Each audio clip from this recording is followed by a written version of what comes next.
So for a boss to very open and shut, black and white, on no uncertain terms, directly tell you what they are planning to do, it's crazy. Let's get started, ladies and gentlemen. SAG-AFTRA actors are the SAG-AFTRA Actors Union has voted to strike. So let's take a look. Good afternoon. I'm Philip Palmer. This is an Eyewitness News update with breaking news out of Hollywood, where actors will join the picket lines. The SAG-AFTRA National Board announced a strike, and it begins at midnight. Actors are fighting for residual pay from streaming and the unregulated use of AI. The president of SAG-AFTRA, Fran Drescher, spoke just moments ago. This negotiation be covered because the eyes of the world, and particularly the eyes of labor, are upon us.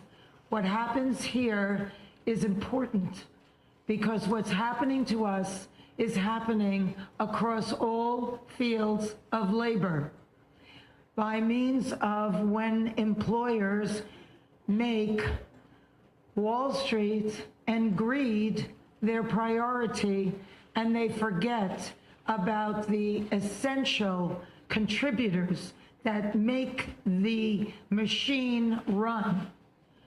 We have a problem, and we are experiencing that right at this moment. This is a very seminal hour for us. I went in earnest, thinking that we would be able to avert a strike.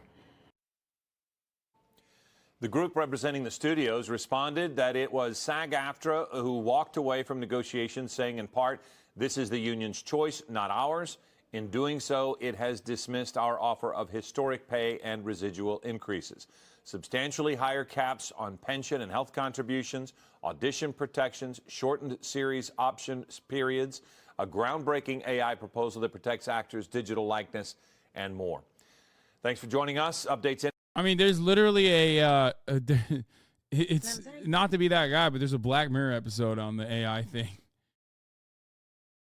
AMPTP's groundbreaking AI proposal for oh yeah, hold on. Let's just watch the whole thing. Coming to this press conference today. It's really important that this negotiation be covered because the eyes of the world, and particularly the eyes of labor, are upon us. What happens here is important because what's happening to us is happening across all fields of labor by means of when employers make Wall Street and greed their priority, and they forget about the essential contributors that make the. Do you care about this just because it's a union strike, or do your interests go deeper? That's a very weird question. Of course I care about labor action. I literally cover all matter of labor action. This is labor action in my backyard. It's an industry that's full of friends of mine. It's also one of the most public industries. I love when players' unions actually engage in any kind of labor action. I love when actors and writers engage in any kind of labor action, especially because they're so public.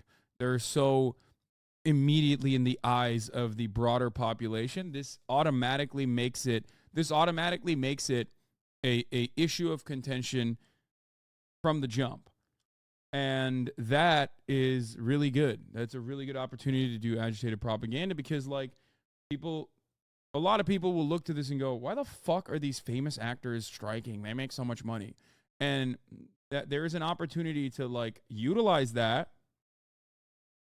There's an opportunity to utilize that and weaponize it against unionization in general, which is what a lot of the media does. They're like, yeah, look at these rich fucks. Like, why are they fucking, they want more. Their demands are so ridiculous, right? But for that, because of that, there is also someone that has to be on the other side of that, combating this kind of misinformation and getting other workers to recognize that they also could benefit from more workplace negotiations. And the only method of doing that is, of course, through labor organizing. Okay? Not to be a dick, You know, tomorrow. but the president of SAG was apparently in Paris on the eve of negotiations. Wow, dude. That's really fucked up. They should just, yeah, that means the union is really fucked up and their demands are busted too. Yeah.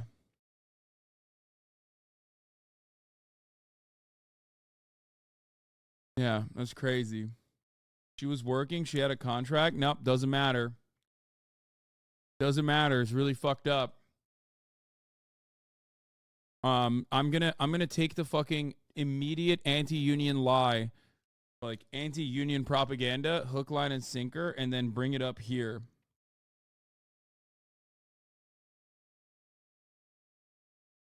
You were also in Paris. Curious. Exactly. I was also fulfilling my contractual obligations.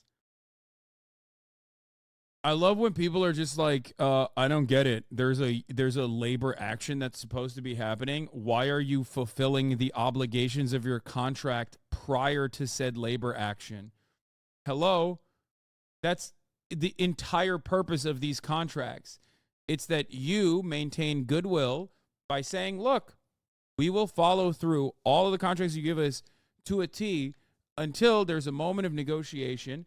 And after the negotiation, if the unions democratically vote to engage in a work stoppage, then it's over. It's done until you meet our demands and the contract is ratified.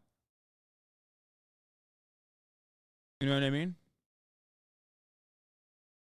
If actors negotiate their individual wage per contract, what does the union do? How does that work? Sorry if this is a dumb question. Unions get money from the studios across the board and also through dues and pay for healthcare and things of that nature, and also maintain minimums and maintain things such as residuals. That's actually not a bad question at all. It's actually the same exact, they work in the same exact capacity to the Writers Guild or even, to all the other guilds like IATSE, for example, that works aside on top of these other unions. This is how it works. They create standards, workplace conditions. They make sure that there is better profit sharing. They offer health care to the contracted employees. Everything that you see on a set, like from working hours, meals, breaks, all that kind of shit is negotiated by unions, because as we know, the bosses are never going to do that. They're not going to do that. They'll cut wherever they can. They'll cut it down whichever way they see fit. So this is at the heart of the matter.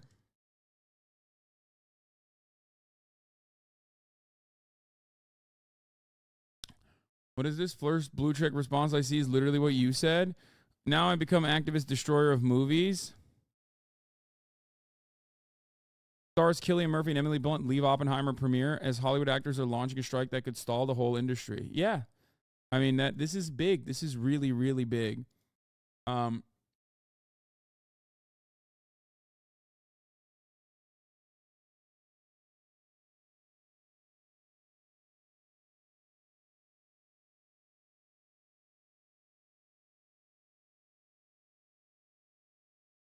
Which actors do you think are going to come out as anti-union? Likely easy answer, Chris Pratt. No actor will come out as anti-union. They won't openly. I mean, they'll say, the most you'll hear is like, no, dude, they're a part of SAG-AFTRA. You're SAG-AFTRA. You're crazy. No, here's what will happen. They'll make subtle remarks. Oftentimes, older actors will make subtle remarks that are like in the middle, like Tom Hanks.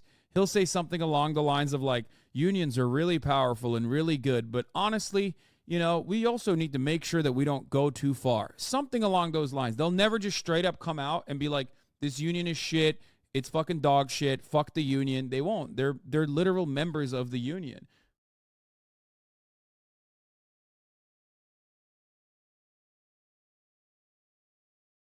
Do you think that this will prolong the writer's strike even more? Do you think this helped? This, of course, helps the writer's strike. Of course, additional components of a sector Also, engaging in work stoppages is going to increase the pressure, because what is a strike?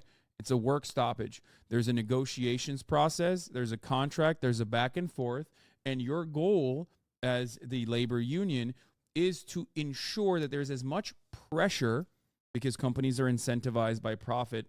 There's as much pressure as possible on a lot of these publicly traded companies that have boards that have a fiduciary responsibility to their shareholders to constantly and consistently increase shareholder value. And when there's a work stoppage, you're seeing a massive hit to shareholder value. So their job is to nip this in the bud. Their job is to stop this as quickly as possible.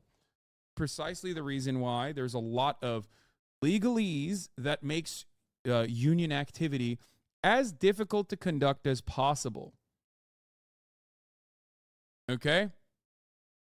That's also why there are, anti-labor union law firms that these studios work with in order to either A, stop strikes dead in its tracks, or B, and more frequently, this is a multi-billion-dollar industry, stop workplaces from unionizing to begin with, because unions are terrifying to the bosses.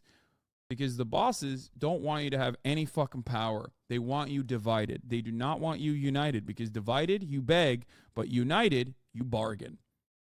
Okay?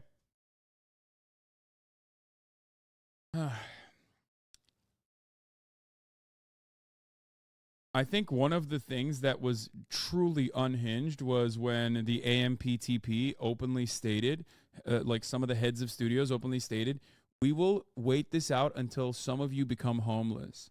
That is a truly, truly insane, unhinged, giving the game away ass beat right there. You know what I mean? It's like the top of the hour ad break. It's open and shut. At the top of the hour, you're going to see a 3-minute ad break. If you no longer want to see those ads, all you need to do is subscribe, right? You know it. I know it. That's how it fucking works. So for a boss to very openly open and shut, black and white, on no uncertain terms, directly tell you what they are planning to do, it's crazy. It's crazy to me, right? Well, don't fear. Like I said, you can also get gifted a sub if you're lucky, if you want to avoid the crazy 3-minute ad break at the top of the hour.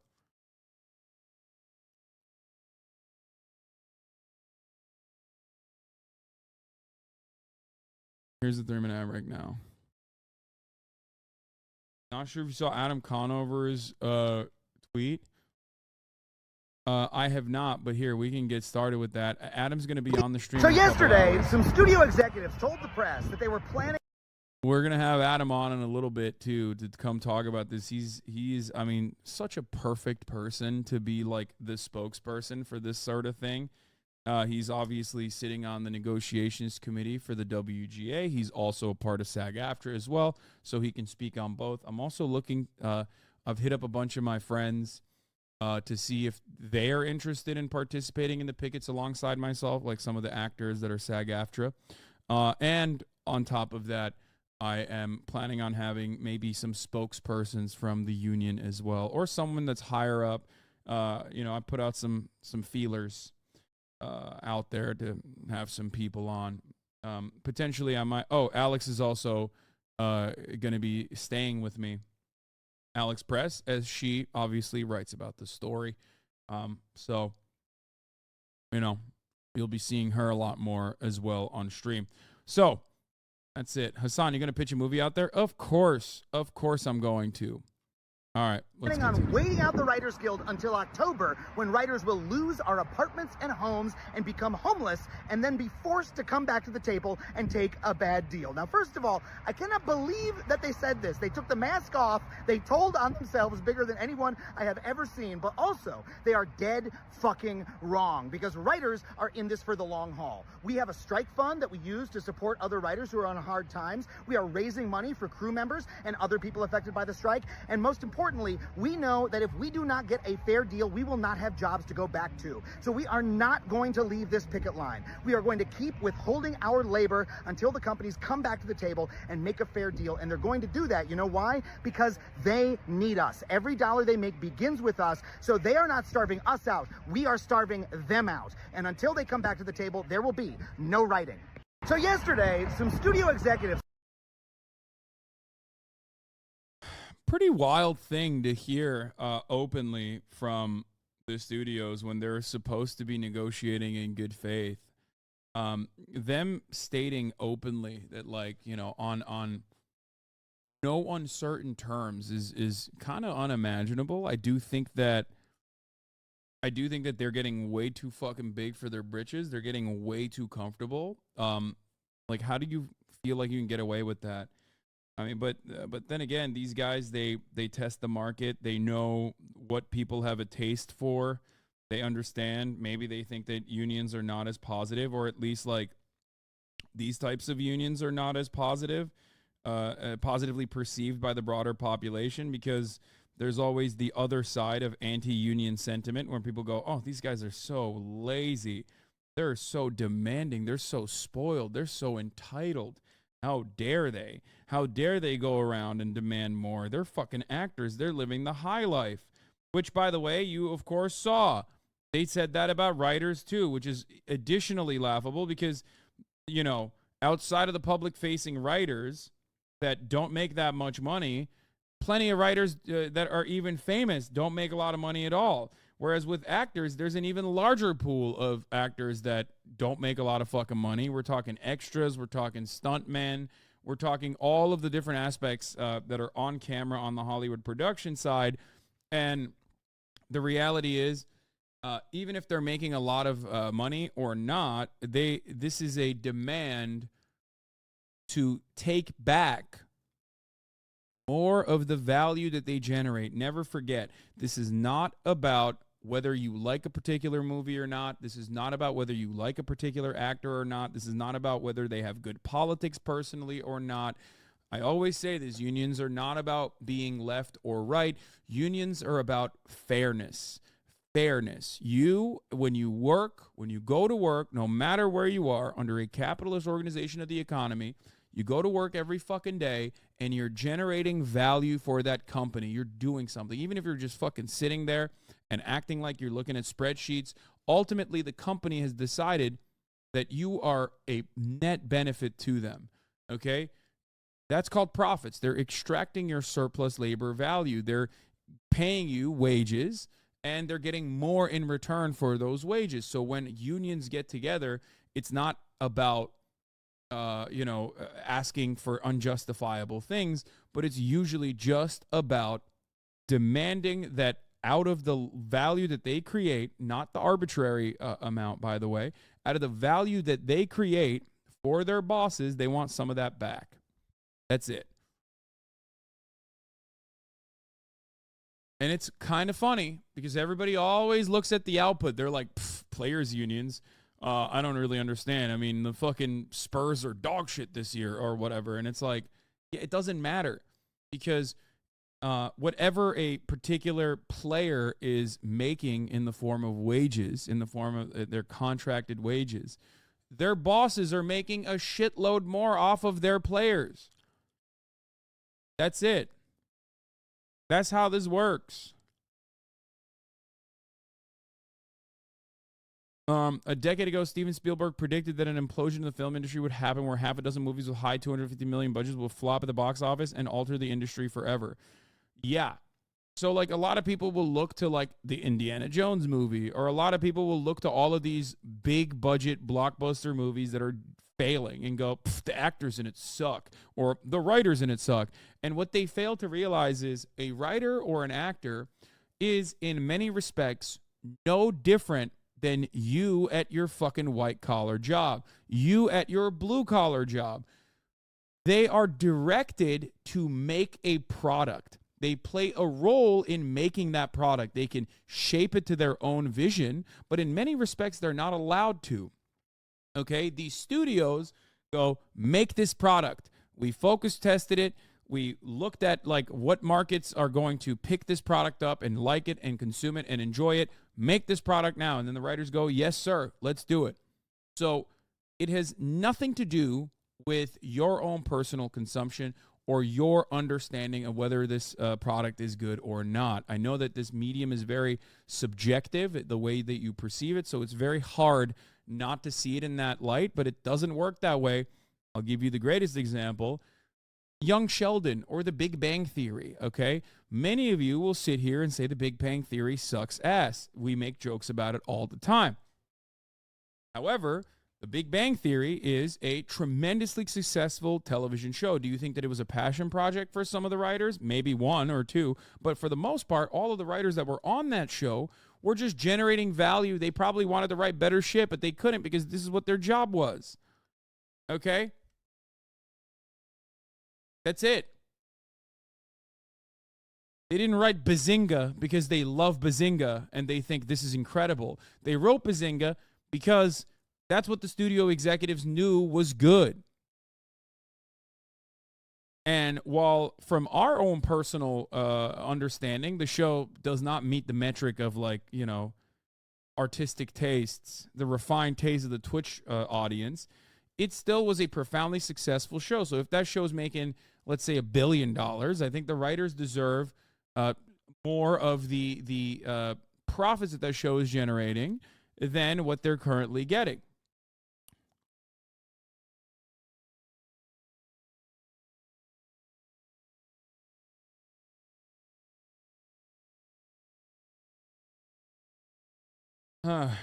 Some people have ate propaganda so hard that they believe talking about your salary or coworker is a bad thing. My coworker didn't want to discuss the top of the hour at work. That's crazy because it's not the top of the hour, and I already ran the 3-minute ad break. So you should tell your coworker to try again, sweaty.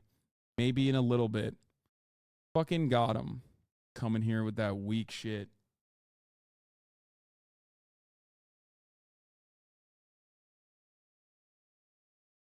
Here is one of the proposals. Let's take a look at that.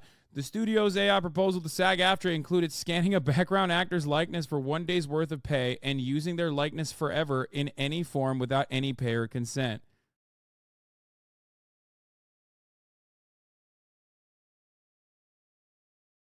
Netflix putting out Jonah's awful episode of Black Mirror and then doing this is additionally ironic. But it's just like the Barry episode. Like, the Barry writers that are a part of the fucking Writers Guild of America wrote the episode of Barry where they're talking about big streamers like HBO, which Barry's on, fucking them over and shutting down their goddamn show because these guys live in it. And the studios don't care. The studios, as long as they're making money, as long as the show is popular, will let you say it. Not new. This is in every industry, okay? This is the same concept throughout time. This is the same concept throughout time. Remember? They once said, capitalists will sell us the rope in which we hang them from.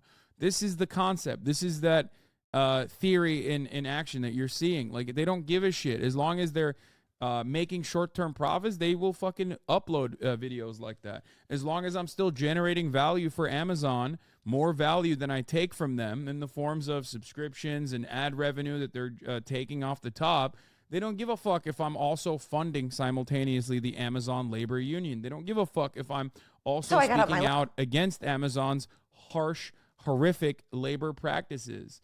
This is how it works. I do like. Anyway, here is the classic Barry episode that I was talking about that the Writers Guild writers wrote. Laptop and typed out the entire title, JOPLIN, and still had no matches. It wasn't until I typed out SALLYREEDNEWSHOWJOPLI that it auto-completed the rest, and I found the show. So what do we need to do to get it back on the homepage? We are canceling the show. What? Why? Well, the algorithm felt it wasn't hitting the right taste clusters. Taste clusters? It's been 12 hours. Don't we need time to get word of mouth? Oh, the algorithm takes word of mouth into account. But it considers other things too. For instance, if viewers see someone eating dessert within the first 2 minutes of the episode, they almost always finish the entire season. Always. Oh, and it's not just dessert. The same goes for Central Park, Kittens, Dev Patel. We have a 98 on Rotten Tomatoes. Right. 98. And people were crying at the screening. I know. And I was one of them.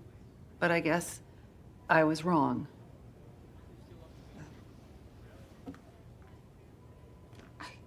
Why do you even bother? Watching cuts, giving us notes. Careful. If you're just gonna let some machine make all your decisions for you. See, I can see that you're upset. And if there was someone I could call to override the decision, I would, but I can't because I am that person. You know, does that track for you? You know, maybe if Pam hadn't stolen your thunder. Pam has a 27%. But the right verticals are watching. Taste clusters exploding. Yeah, you know, I've been doing this for 30 years. And if there's anything I've learned, it's nobody knows anything except the algorithm. Fuck the algorithm! And you know, as you were saying that, I thought,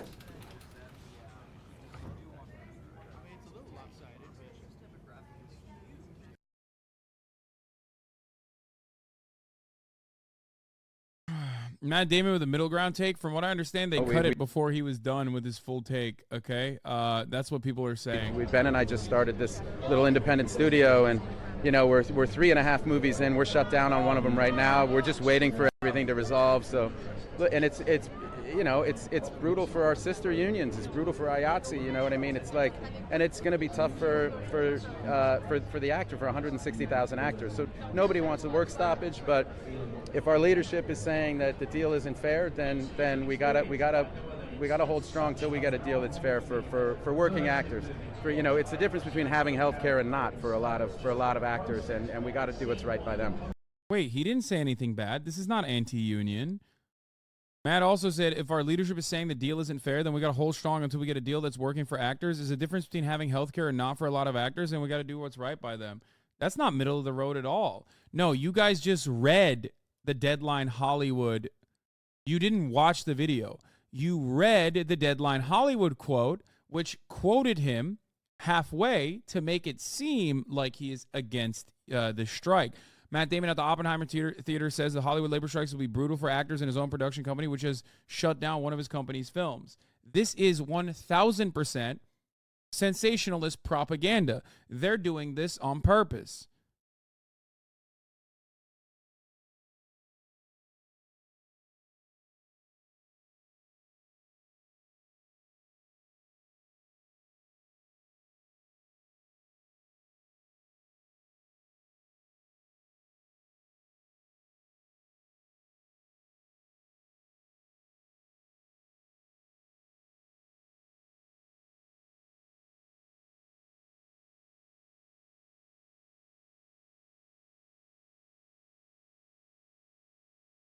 I'm glad that they didn't cut the clip, though.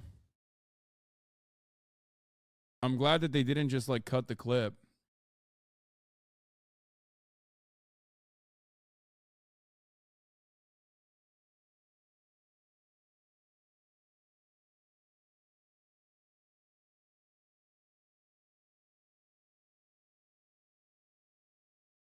The leadership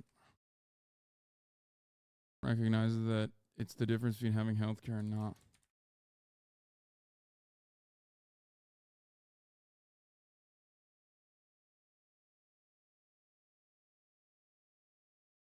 All right, they did it with this one too. That's so funny that they're just like clip shipping. Kenneth Branagh on the Hollywood labor strikes. I hope as everyone does it that it resolves itself quickly. It's truly amazing how Deadline takes every actor's very pro-work stoppage sentiment quote and trims it to sound anti-work stoppage. It's like when they make it look like Homer Simpson said, "Sweet, sweet can," only in real life over and over again. But it does, that it resolves itself quickly, but it's such a critical time in our industry, the implications of what's happening with that agreement. That's so funny that the media is not working alongside labor unions. This is why I love strikes in industries that are highly visible. Okay? This is why I love it personally, because it's a wonderful opportunity for a lot of people to see the true nature of labor press coverage for the most part, with obvious exceptions, and the true nature of how capital owners work against the workers. Because Matt Damon is fucking insanely famous. Everyone wants to hear what Matt Damon has to say. People are going to be paying a lot more attention to fucking Matt Damon than they do to the UPS strikes that are about to happen, right? That's been ongoing for a moment now. I've covered the Teamsters contract negotiations, okay? But the reality is the broader public doesn't care about it as much. They should, but this is a great opportunity for people to learn, okay? Go way beyond the membership of SAG-AFTRA. It's an existential moment in our industry, and I think it's not a surprise that it's a difficult thing to thrash out. I do think everybody's trying to get a fair deal, but I'm in solidarity with SAG. I've been a member for over 33 years. I think they're doing the best they can, and I think it's the way to go. Yes, we listen. We know everything's affected. I hope it's going to be something that motivates people. Guys, it's Oppenheimer. It's going to have some Christopher Nolan-ass audio at the fucking red carpet even, okay? What do you expect? What do you expect? Christopher Nolan is deaf, okay? He's deaf. Make no mistake. He is a person who can't hear, okay? That's why his movies are cut the way that they are.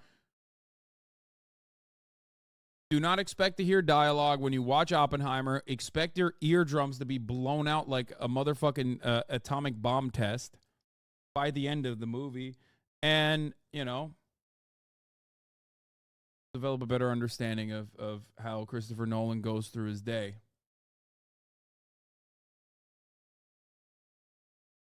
I'm seeing it in IMAX. I'm going to die. Oh, brother, good luck. Yeah, a lot of people act like going to see The Sound of Freedom is a chore. Meanwhile, the real chore is going to the movie theater and watching a Christopher Nolan movie without having all of your senses assaulted, okay? That's the real fucking chore. It's a significantly larger chore. Leaving a Christopher Nolan movie unscathed is a larger chore than watching Sound of Freedom in a fucking movie theater with no AC on, okay? Great. At IMAX, they actually set off a nuke in the theater. It's crazy. Libbed up ear take. Yeah. Christopher Nolan, Oppenheimer, favorite seats in the movie theater are way up front. Oh my God, he's such a fucking psycho, dude.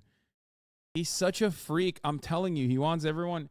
He's like the deaf community doesn't like cochlear implants. He is the deaf community's biggest rider. He's deaf himself, and he wants everyone else to be deaf. I'm telling you.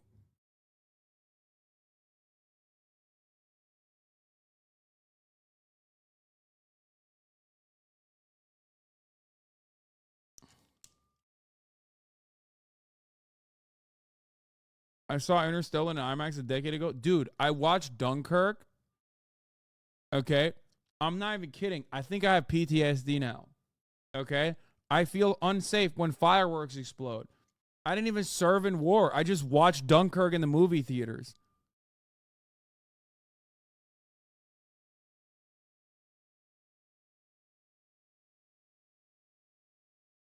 That's his goal. His goal literally is to be like, oh, you want to watch my movies? I'm going to make it difficult for you.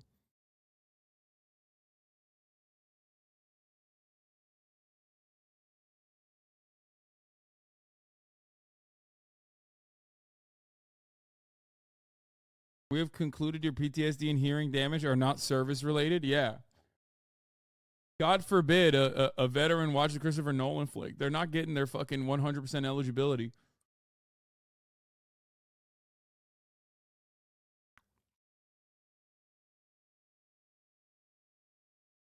Tonight is part of the red carpet goodie bag. Yeah. Just like permanent ear damage.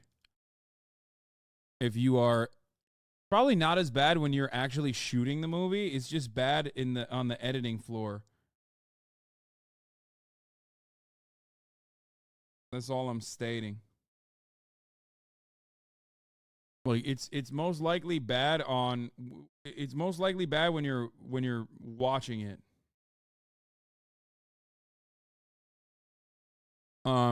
Okay. Here's Bob Iger, who makes $27 million a year, complaining that writers and actors aren't realistic in their demands, refuse to answer what's unrealistic, and admits a strike will be devastating. Yes, that's how strikes work. That's why they're effective. Speaking of content, we're in the midst of a writer's strike, and very likely it would seem to have a actor's strike. How is that going to impact things, and what are your expectations there? Well, I think it's very disturbing to me. We've talked about disruptive forces on this business and all the challenges that we're facing and the recovery from COVID, which is ongoing. It's not completely back. This is the worst time in the world to add to that disruption. I understand any labor organization's desire to work on the behalf of its members to get the most compensation, to be compensated fairly based on the value that they deliver. We managed as an industry to negotiate a very good deal with the Directors Guild that reflects the value that the directors contribute to this great business. We wanted to do the same thing with the writers, and we'd like to do the same thing with the actors. There's a level of expectation that they have that is just not realistic.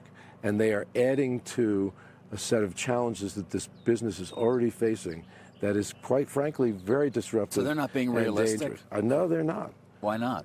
I can't answer that question. I respect their right and their desire to get as much as they possibly can in compensation for their people. I completely respect that. I've been around long enough to understand that dynamic. Do you, though? And to appreciate it.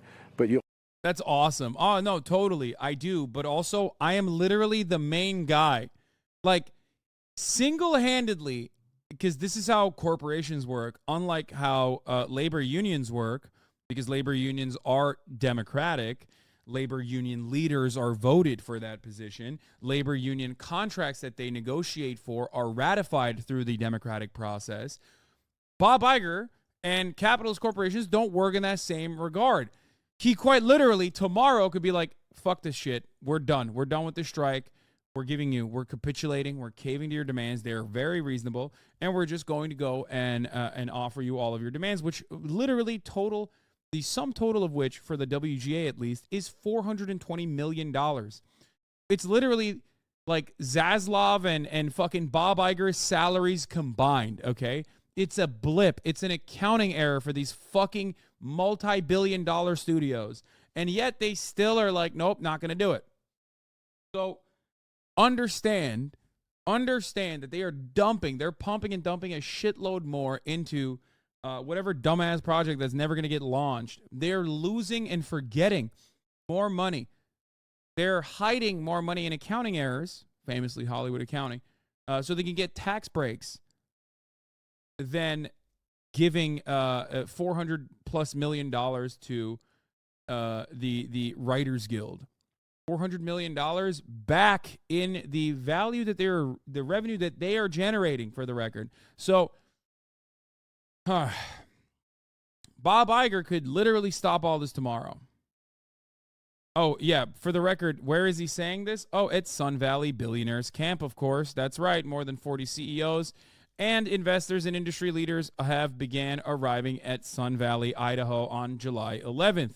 This is famously where I believe Amazon or Jeff Bezos decided to purchase the Washington Post. This is where all the billionaires get together. They love this. They love this kickoff. They love going to fucking Sun Valley. Sun Valley has the opportunity to do the funniest thing in the world if they could.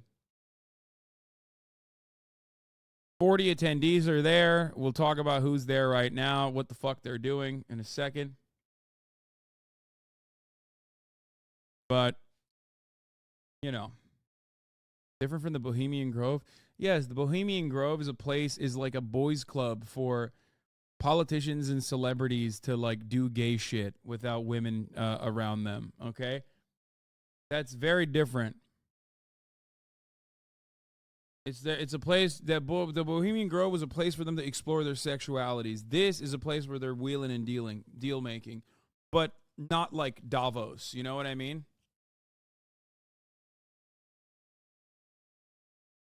The irony, of course, is that the Sun Valley, Idaho, if I'm not mistaken, Sun Valley, Idaho is one of those places where like there's also an incredible, uneven, and awful real estate market. So all the people that have to work those events during that duration or during like other tourist seasons where they have, I think like they have like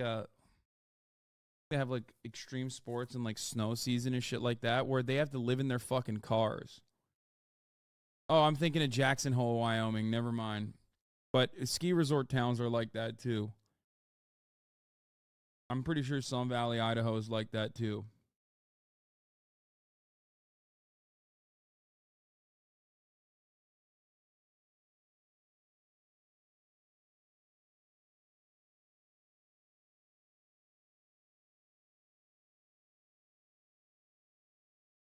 Sun Valley is a ski resort town, yes. Yep. A lot of those places are desolate hellholes for the population that actually work and serve you your food and your water and work behind the scenes to make sure the plumbing is working. You know what I mean? It's great. Good stuff. And their desire to get as much as they possibly can in compensation for their people. I completely respect that. I've been around long enough to understand that dynamic and to appreciate it.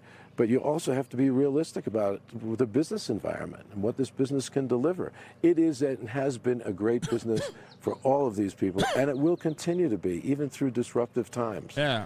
But these guys just don't understand business, baby. Or maybe they understand it real well, and that's what frustrates you. You know, being realistic is imperative. What do you do in the interim, then? Does AI start to write a lot of scripts? It will have a very, very damaging effect on the whole business, and unfortunately, the strike will. There's huge collateral damage in the industry. That's kind of wild that the CNBC guy's like, oh, what are they going to do? What are you going to do? Write it with AI? That's the most contentious CNBC interview I've ever seen against the dude who your job is to literally glaze up, just suck his dick to completion, okay?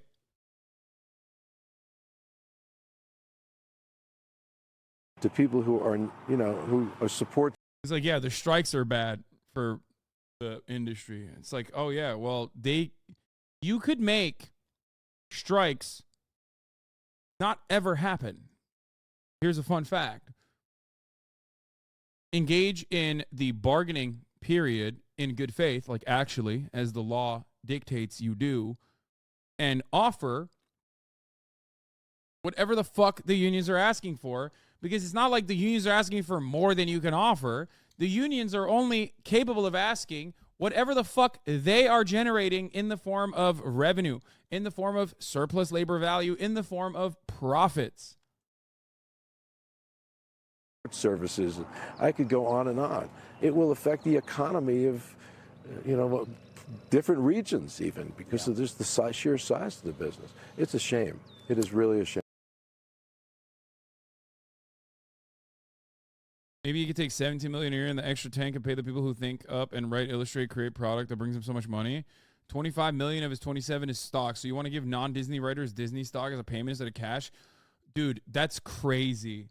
Dude, there's no other way to do this. First of all, the reason why his payment is in stock is because there are tax benefits to it. You're such a fucking idiot. But of course, what am I expecting from a guy? Wait, is this like ETH? Does that mean he's like a crypto guy? I don't know. He's a guy who fucking bought stupid ass Twitter Blue. God, I hate how fucking stupid people are. I find myself intensely disliking. Oh, by the way, Culture Crave is actually pretty good with this kind of stuff, surprisingly. I didn't know it was like that, but they're always like pretty pro-labor. Anyway, that's a different thing. I find myself getting more and more upset.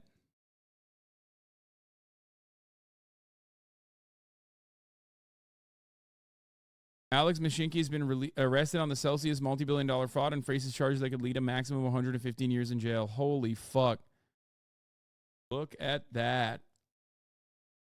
Look at that. God damn. Machine All right, let's watch run. this. We have a problem. And we are experiencing that right at this moment. This is a very seminal hour for us. I went in earnest, thinking that we would be able to avert a strike. The gravity of this move is not lost on me or our negotiating committee or our board members who have voted unanimously to proceed with a strike. It's a very serious thing that impacts thousands, if not millions of people all across this country and around the world. Not only members of this union, but people who work in other industries that service the people that work in this industry. And so it came with great sadness that we came to this crossroads, but we had no choice. We are the victims here. We are being victimized by a very greedy entity. I am shocked by the way the people that we have been in business with are treating us. I cannot believe it, quite frankly. How far apart we are on so many things. How they plead poverty, that they're losing money left and right when giving hundreds of millions of dollars to their CEOs. Nope. It is disgusting. Shame on them. They stand on the wrong side of history at this very moment. We stand in solidarity, in unprecedented unity. Our union and our sister unions and the unions around the world are standing by us, as well as other labor unions. Because at some point, the jig is up. You cannot keep being dwindled and marginalized and disrespected and dishonored. The entire business model has been changed by streaming, digital, AI. This is a moment of history that is a moment of truth. If we don't stand tall right now, we are all going to be in trouble. We are all going to be in jeopardy of being replaced by machines and big business. Who cares more about Wall Street than you and your family? Most of Americans don't have more than $500 in an emergency. This is a very big deal, and it weighed heavy on us. But at some point, you have to say, no, we're not going to take this anymore. You people are crazy. What are you doing? Why are you doing this? Privately, they all say we're the center of the wheel. Everybody else tinkers around our artistry, but actions speak louder than words. And there was nothing there. It was insulting. So we came together in strength and solidarity and unity with the largest strike authorization vote in our union's history. And we made the hard decision that we tell you as we stand before you today. This is major. It's really serious. And it's going to impact every single person that is in labor. We are fortunate enough to be in a country right now that happens to be labor friendly. And yet we were facing opposition that was so labor unfriendly. What happened? So tone deaf to what we are saying. You cannot change the business model as much as it has changed and not expect the contract to change too. We're not going to keep doing incremental changes on a contract that no longer honors what is happening right now with this business model that was foisted upon us. What are we doing? Moving around furniture on the Titanic? It's crazy. So the jig is up, AMPTP. We stand tall. You have to wake up and smell the coffee. We are labor and we stand tall and we demand respect and to be honored for our contribution. You share the wealth because you cannot exist without us. Thank you. True. Great take.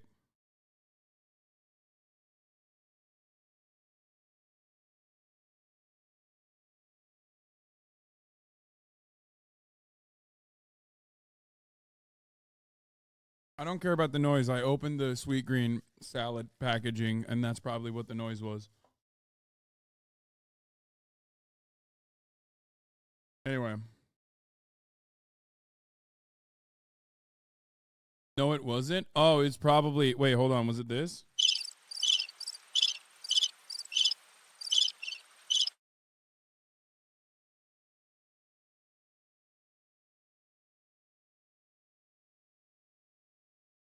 No, it's okay, so it was probably this.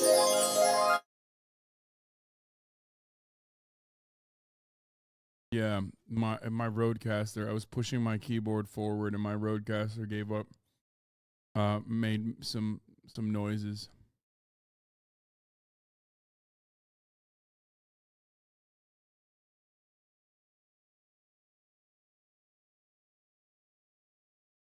Why do you use Twitter anymore? It must be doing wonders for your mental health. It's a troglodyte echo chamber. I use it because it's my job.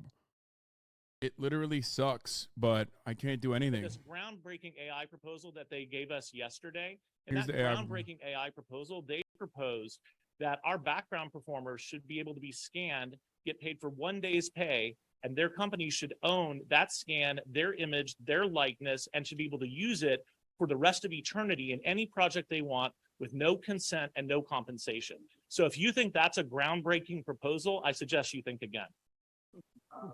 But this groundbreaking AI proposal that they gave us yesterday. That's so insane.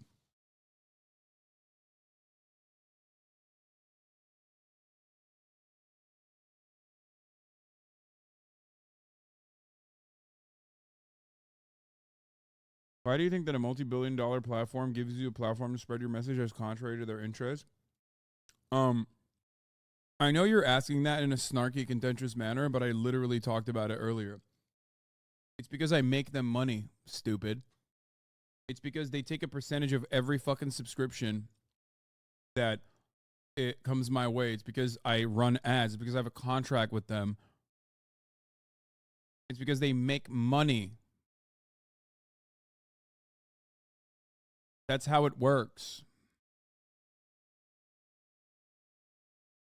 And also, they have such a stranglehold on the way labor is perceived in this country because capital owners have won that battle for the longest fucking time that it doesn't even matter to them that there is a guy who's out there who's like, I mean, somewhat popular who is doing this kind of commentary.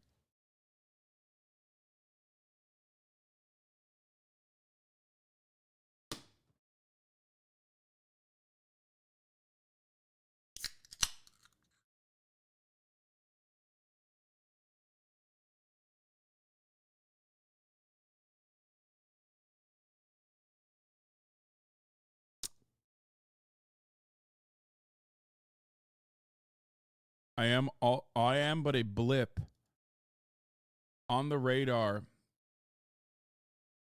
Maybe not even that. I'm nothing. Hollywood drama playing out in real life now. Members of SAG-AFTRA failed to reach an agreement on a new contract by that midnight deadline that they set. That means they could go on strike as early as today. Yeah, overnight, the Actors Union released a statement saying the Alliance of Motion Picture and Television Producers, quote, remain unwilling to offer a fair deal. Now, while the association representing the studio says it is deeply disappointed, adding this is the union's choice, not ours. So this could have far-reaching implications. So here to break down everything we need to know is NBC News entertainment contributor Chris Witherspoon. Chris, good morning to you. Good morning. All right, so let's dig in here. We now know the two sides couldn't reach an agreement. So what happens now? What are the immediate effects? Immediate effects if the strike is voted on a little later today, if it goes through? Yes, if it goes through, there'll be an immediate halt to all production. Yeah. So all the films being made right now will be halted. All the TV shows, Hollywood will go dark, and we're also going to see some of the biggest names in Hollywood going to the picket lines. All these major A-list stars, these names known all around the world, will be joining the writers at the picket lines. Of course, the Writers Guild of America has been on strike for some time now, past 2 months, if I'm not mistaken. There's some overlap between the unions. For folks who have not been following the story as closely as we have, SAG-AFTRA, what are the... Yeah. HasanAbi, they're saying, be joining the picket lines.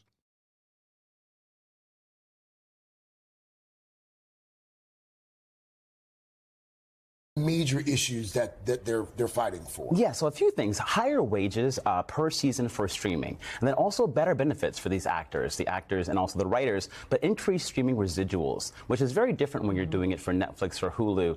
Then also protection from AI. We talked about this last month on the show Harrison Ford. They actually used AI for the new Indiana Jones film for the first half hour of the movie. Then also self-tape audition regulations. What are those? A lot of actors are tired of self-taping. They used to go to casting directors. Or casting agencies. That's all stopped lately, so they want to have regulations around self-taping. Really interesting about the residuals too, because you think of a season now, it's much shorter than it used to be, and so you're getting paid less, so that makes sense. Let's talk about viewers, Chris. What does this mean eventually for the shows and movies that we're all accustomed to seeing, the new ones coming out? So we've seen so much great content, almost too much content to keep up with, but we will now probably see like a famine of content. Lesser shows, lesser films coming to Netflix, to Hulu, to all the streamers, and then also we'll probably see more reality, like Love is Blind, the Ultimatum, all those shows that did really well for some of the Netflix of the world.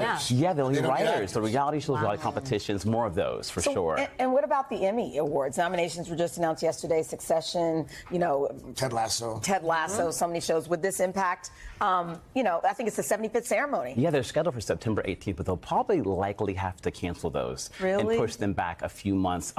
Actors can't do any press or promo. That's part of the actors' strike, and really the campaigning up to the Emmys is such a huge part of getting that Emmy award, so they'll probably push them back a few months. I think for a lot of folks who are watching or listening right now on the radio, they're like, oh, Tom Cruise, Harrison Ford, why would these guys be striking? They're Okay, that's not an L. You met Jacksepticeye. I see him all the time. To be fair, I've hung out with Simu as well. They make so much money. But the reality is, most actors are not making millions of dollars. Exactly. And most writers aren't making millions of dollars. A lot of the streamers right now are making billions of dollars, and these actors and the writers, they're not getting their fair cut. Network TV, they were able to get a lot more. It was clearly defined how the shows were doing. The ratings and those residuals were so much better.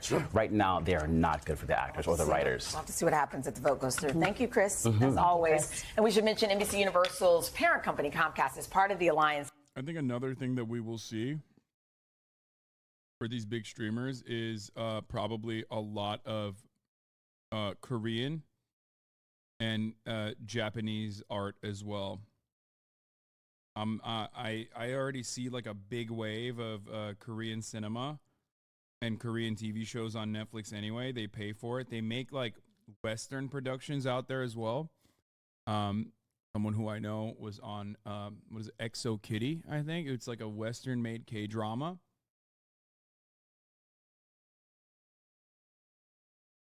So,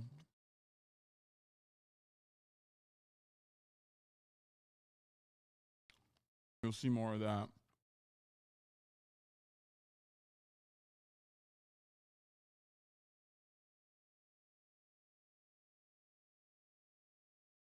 That's probably what they perceive will be fun to do.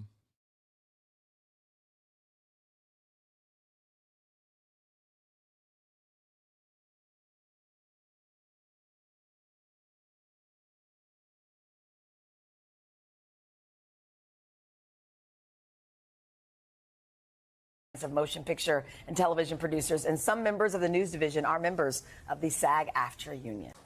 Hey, thanks for watching. Don't miss the Today Show every weekday at 11 a.m. Eastern, 8 Pacific on our streaming channel today. This is House of Dragon Season 2 can continue filming despite the SAG-AFTRA strike. Yeah, it doesn't matter, though, because they can't have rewrites. This is because most of the cast are UK actors working under contracts governed by the local union equity and are legally not allowed to legally allowed to strike, or not legally allowed to strike in solidarity. That's understandable. That's usually how that works. However, they literally don't have rewrites. They don't have fucking writers. They don't have any of the writers at the shoots. So it's still going to be fucking dog shit. No, these guys aren't scabs, chatter. What the fuck? You have to understand, when we're talking about international production, there are people that are in England under their own labor contracts and under their own negotiations doing what they're supposed to do. They're fulfilling the terms of their contracts in good faith.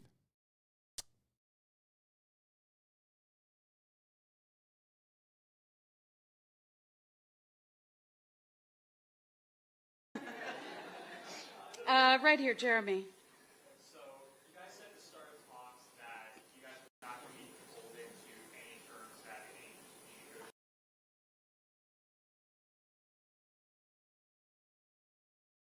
to reach a deal with the AMPTP, and unfortunately, they have left us with no alternative.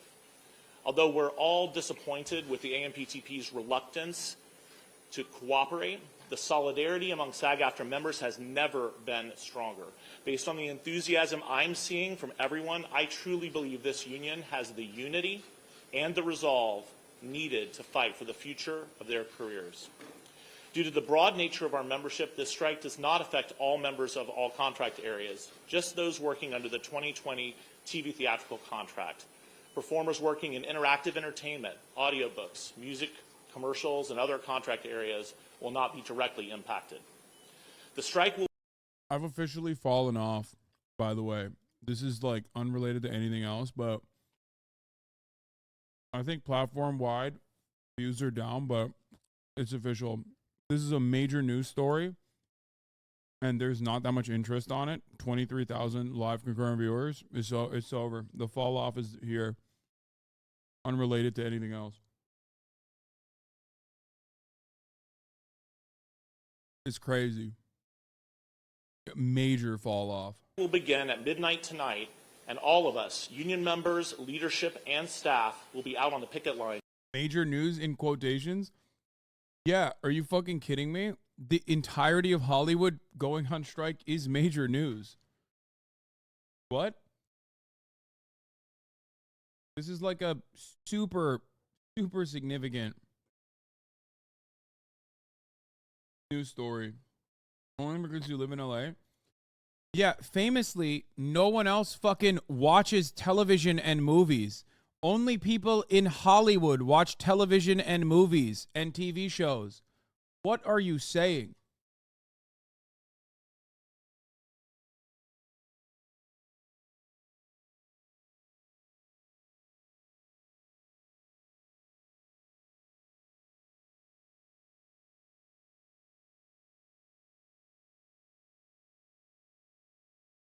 You've become unrelatable? Oh no. Wait, what do you mean?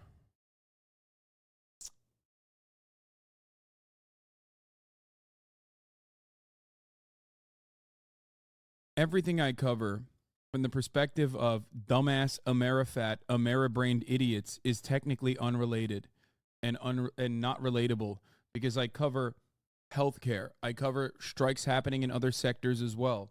Most Americans don't care about labor unions, so they don't give a shit when I cover those things. My job is to make the non-relatable actually become very relatable. My job is to relay this information so you understand how important this is for you, not just from the point of consumption, but also from how similar this situation is to your workplace, to your workplace conditions, to create a sense of solidarity. So that means that I'm just not doing something correctly that I used to be able to do. I can't. I am not captivating enough people. Tomorrow morning. Members are urged to go to sagaftrastrike.org for answers to common questions as well as information on picket locations. I'd now like to turn the microphone over to SAG-AFTRA President Fran Drescher.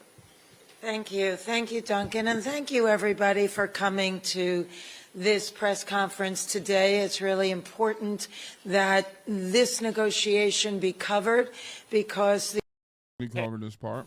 So the AMPTP just sent out a press release basically saying you guys are reiterating what they said yesterday and what Bob Iger said. You guys have chosen a path that will lead to financial hardship for countless thousands of people who depend on the industry. They're claiming they offered a 76% increase in high budget SVOD foreign residuals, 58% increase in salaries for major roles. They say 11% pay increase in year one, blah, blah, blah.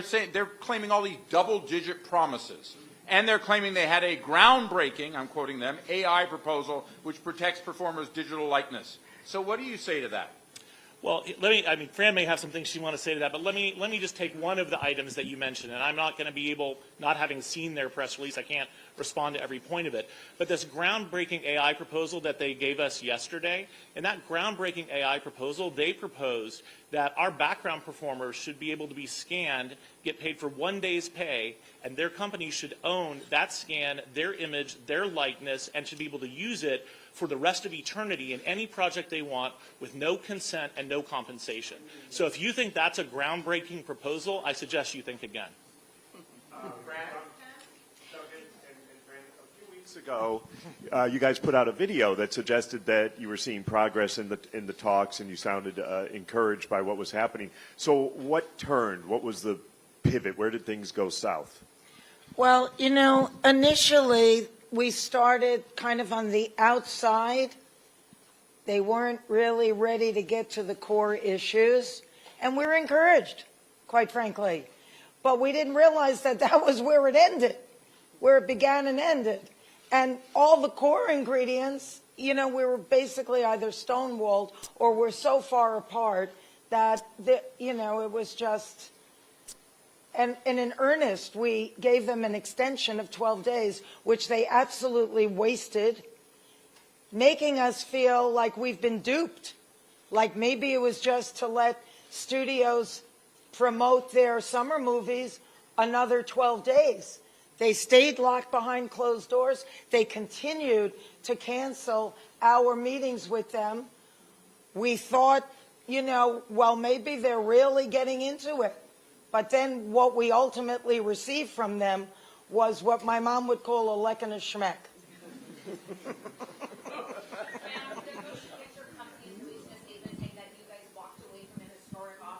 Was this in fact historic? Can you repeat that again? Yeah, the motion picture companies released a statement saying that the union walked away from a historic offer, that you guys left the negotiating table. Was this in fact historic? What was historic about it is that we were really so marginalized, so dishonored, and so disrespected that it was really egregious and disgusting. So that's what was historic, that at a moment when streaming and AI and digital is so prevalent in the industry, it has disemboweled the industry that we once knew. When I did The Nanny, and everybody was part of the gravy train. Now it's a walled-in vacuum. And not only is it unfair to everybody up and down the ladder, but the entity that employs us, it's really un-American. And it's unconscionable. What are you doing? We're not curing cancer here. It's a collective art form.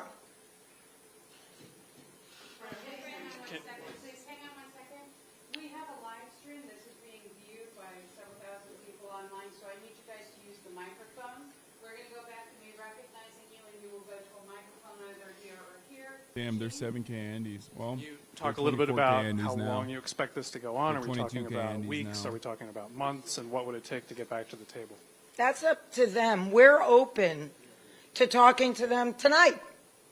But, you know, it's up to, all of this is because of their behavior.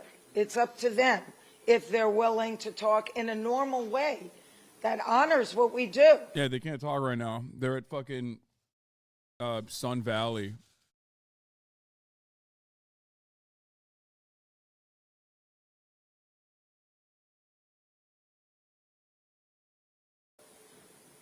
I mean, they are well aware of what it takes to make a deal.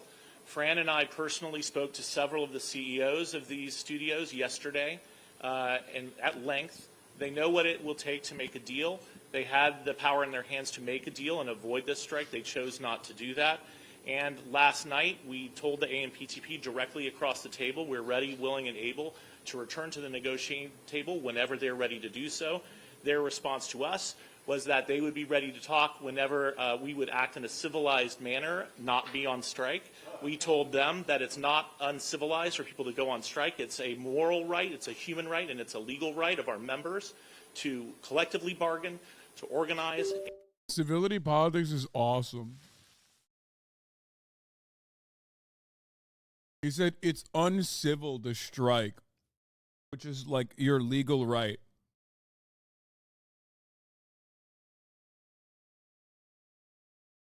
Yeah, behave. Come on, be civil. It's uncivil to see the 3-minute ad break at the top of the hour. Be civil. Subscribe for $5 or for free with the Twitch Prime by connecting your Amazon Prime account to your Twitch account, where you get 1 free Prime subscription a month. That's how this works. You know? You can also get gifted a sub. Was Fused, thank you for the 5 gifted subs, allowing 5 people to no longer see the ads at the top of the hour. Here's the 3-minute ad break now. And to go on strike if needed to defend their rights, and that we will be happy to approach them and negotiate with them whenever they're ready to do so. We were then later informed that it would probably be a while. So we will be here doing what we need to do to defend our members and to ensure we get a fair contract, and we encourage them to come back to the table because we're ready to talk whenever they are. All right, right here, please. It's obvious that AMPTP is working a coordinated effort with all the studios.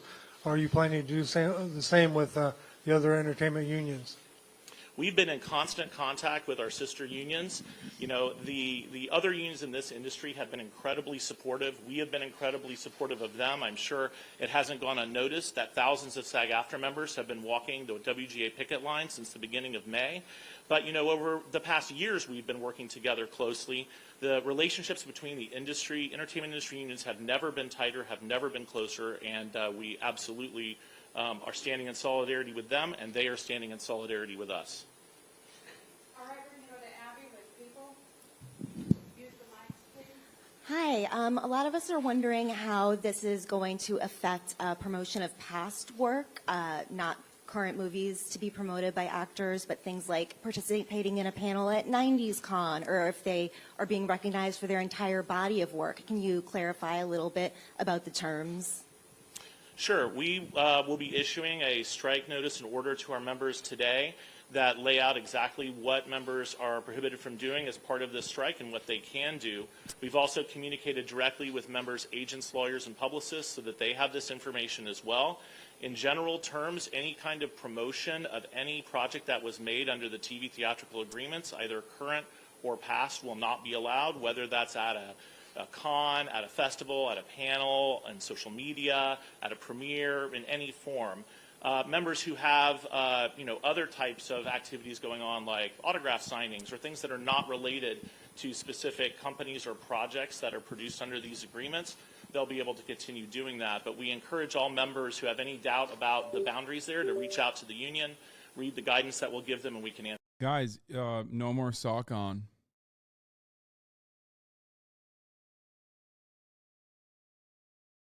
Answer their questions directly and individually.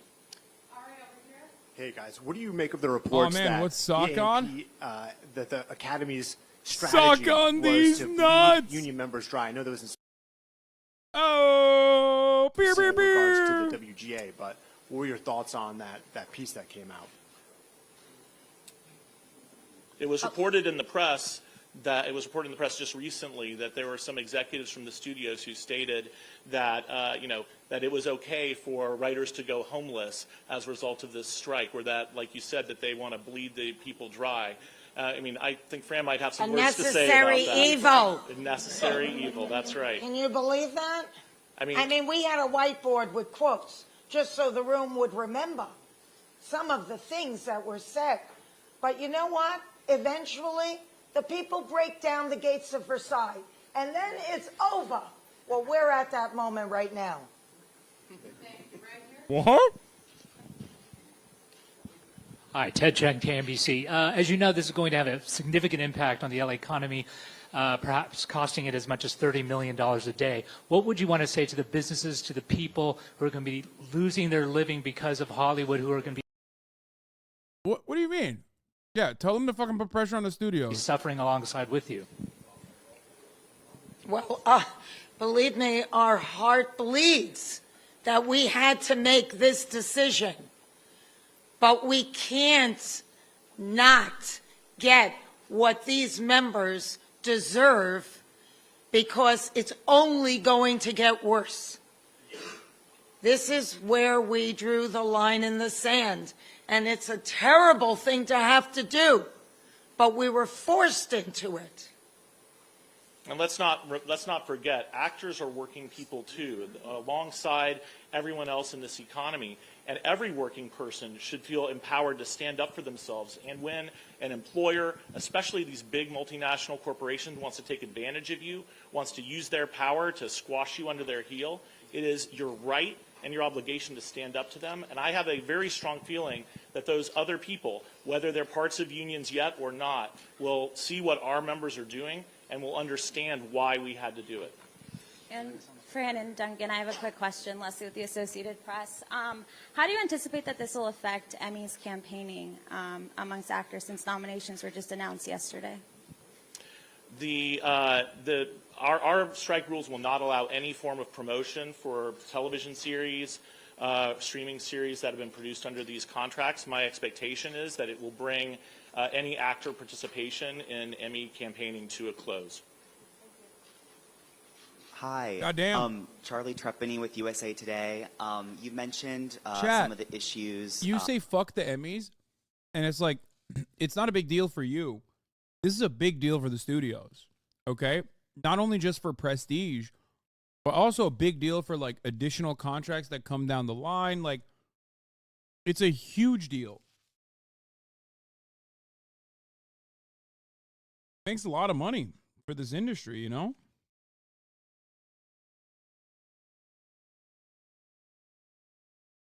That went into this decision to go on a strike involving salary and generative AI. Was there one particular overriding issue that proved to be the biggest deal breaker for the union? I think there are several really important issues. Fran and I talked to the CEOs about those issues yesterday, and we've mentioned a couple of them. AI, of course, is really important.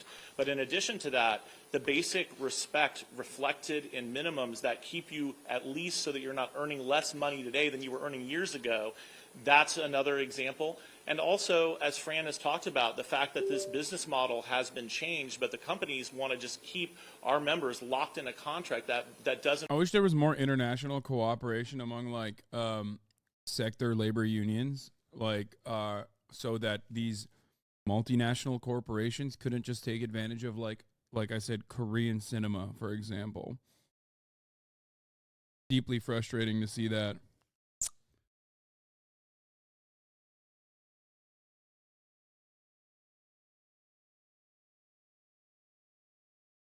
Doesn't reflect that change.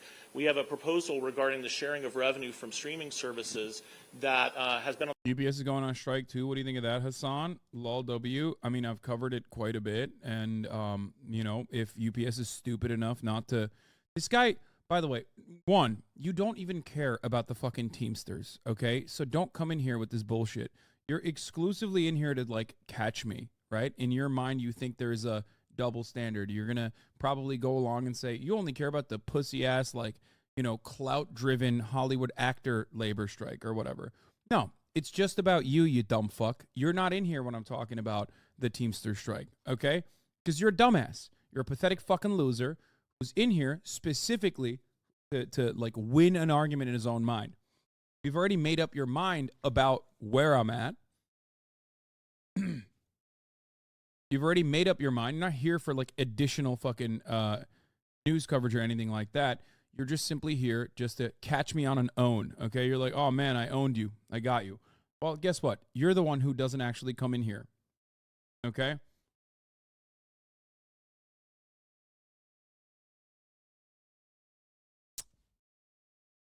No, the UPS strike is massive. It's massive. If UPS is stupid enough to not concede to the reasonable demands that the Teamsters are making, as I've covered already, okay?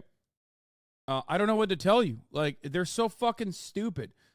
Like, think about it this way. So, some of the demands that the Teamsters wanted for UPS is, for example, AC units in the cars, chat.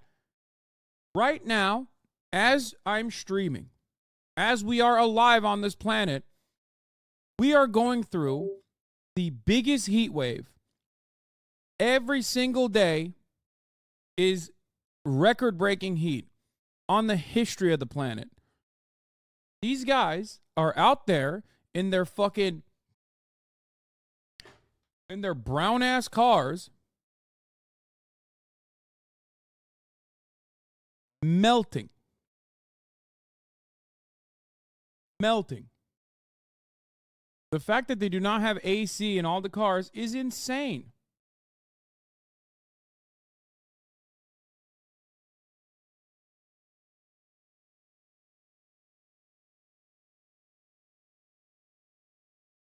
Anyway,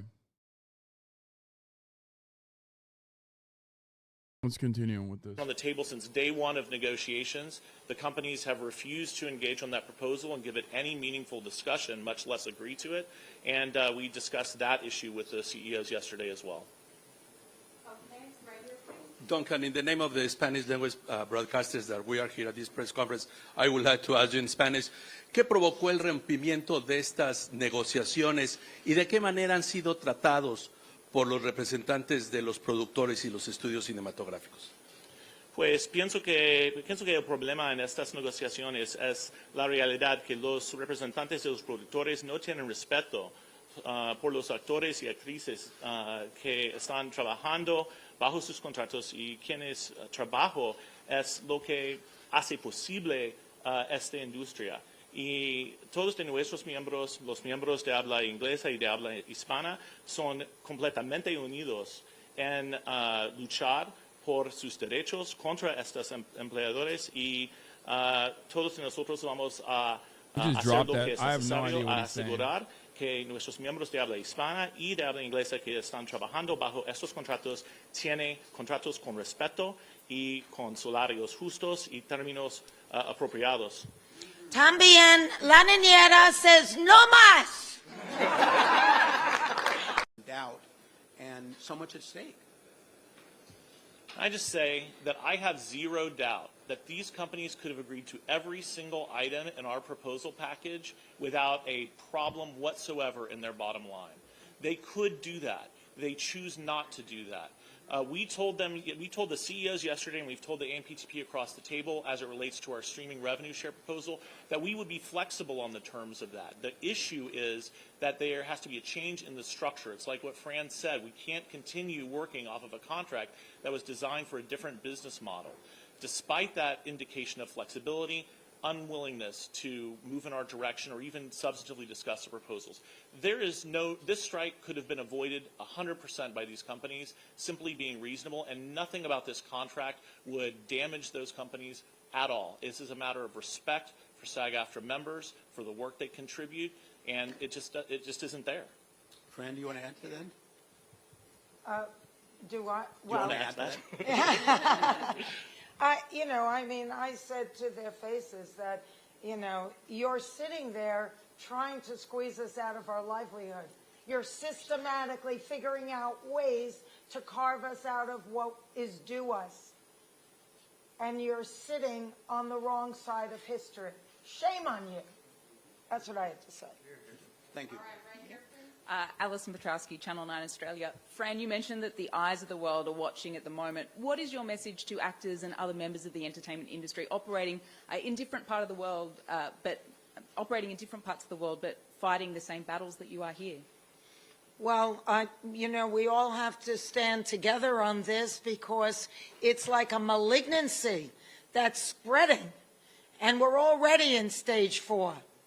And if it doesn't get attended to immediately and swiftly with precision, it's going to destroy not only each of us, but the industry at large.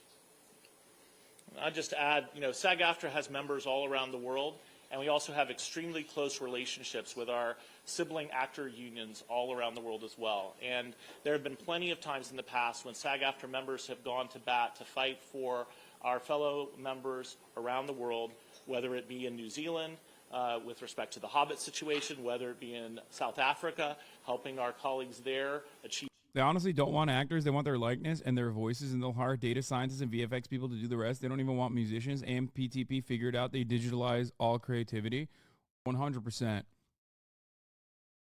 Notice how the aspect of that, the equation, the one side of that equation that isn't, that is being heavily leaned into is like the side that is not being allowed to unionize, the side that also is like very similar to the game developer side of the conversation.